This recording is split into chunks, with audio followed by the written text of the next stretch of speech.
This channel does not promote any violent, harmful, or illegal activities. All content provided by this channel is meant for an educational purpose only.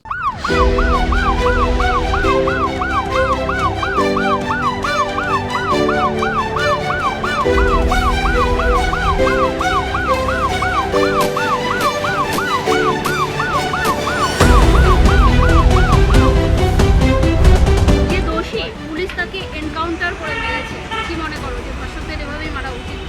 আবার কি এরকমভাবেই তো করা উচিত, কারণ এসব না করলে হবে না কিছু।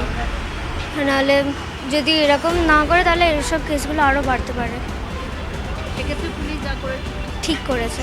এদের জন্য এনকাউন্টার, হ্যাঁ, আমার তো মনে হয় পাবলিকের হাতে দিয়ে দেওয়া উচিত, তারপরে পাবলিক যা করার করুক।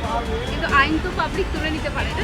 না, সেই ক্ষেত্রে পুলিশ করেছে, ঠিকই করেছে, কিন্তু যদি এরকম কোনো আইন থাকতো তাহলে আমার মতে যে পাবলিকের হাতে দিয়ে দেওয়া উচিত। পুলিশ খুঁজে পেয়েছে, শুনেছি এনকাউন্টার করেছেন। I think that's really good. মানে ফাইনালি দেশের কিছু তো একটা পরিবর্তন হচ্ছে সরকার আসার পর। এবার যে এনকাউন্টার করেছে, মানে যাকে করা হয়েছে, সে আদেও কতটা, মানে তার পেছনে আরও লোক আছে কিনা সেটা তো এখনও জানা নেই। অবশ্যই দেখা যাক কী হয়। ধর্ষকদের এনকাউন্টার অবশ্যই করা হোক। অবশ্যই হওয়া উচিত, এর চেয়ে বাজে শাস্তি হওয়া উচিত বলেই আমি মনে করি। এটা তো কিছুই ছিল না, ও তো কোনো পেনই ফিল করলো না, কিন্তু যে মেয়েটাকে এরমভাবে করলো তার বাড়ির সবাইকে সাফার করতে হচ্ছে। তো আমার মনে হয় এনকাউন্টারের থেকেও কিছু বড় কিছু নেওয়া উচিত এবং এটা রাইট ডিসিশন। উনি অনেক কিছু হয়তো জানতো, কিন্তু এত তাড়াতাড়ি ওনাকে এনকাউন্টার করাটা উচিত হয়নি, কারণ উনি মেন যে মেয়েটার বডিটা উদ্ধার করতে সাহায্য করেছিল পুলিশকে। আমার মনে হয় এত তাড়াতাড়ি এনকাউন্টার না করে, নাকি নিজে পুলিশকে মারতে গিয়েছিল, পুলিশ বন্দুক কেড়ে নিয়ে পুলিশকে আচ্ছা, মারছে। নিজের ডিফেন্সে মারতে গিয়ে সেখানে এনকাউন্টার হয়েছে, এটা আলাদা ব্যাপার, বা পুলিশ স্টেপ নিয়ে যদি মারতো সেটা আলাদা ব্যাপার ছিল।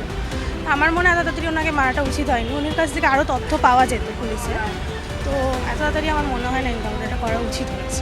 অবশ্যই যদি সরকার না দায়িত্ব নেয় তো জনসাধারণের তো দায়িত্ব নিতে হবে। তো পুলিশ যে এনকাউন্টার করেছে একদম ঠিকঠাক। ঠিকঠাক একদম এনকাউন্টার, আর কোনো ওসব নেই। উনি বর্তমান মুখ্যমন্ত্রী যেটা বলেছিলেন যে ধরা হবে, বিকালবেলায় খরচ করে দেওয়া হবে, এছাড়া আর কোনো, আমার তো মনে হয় তাই।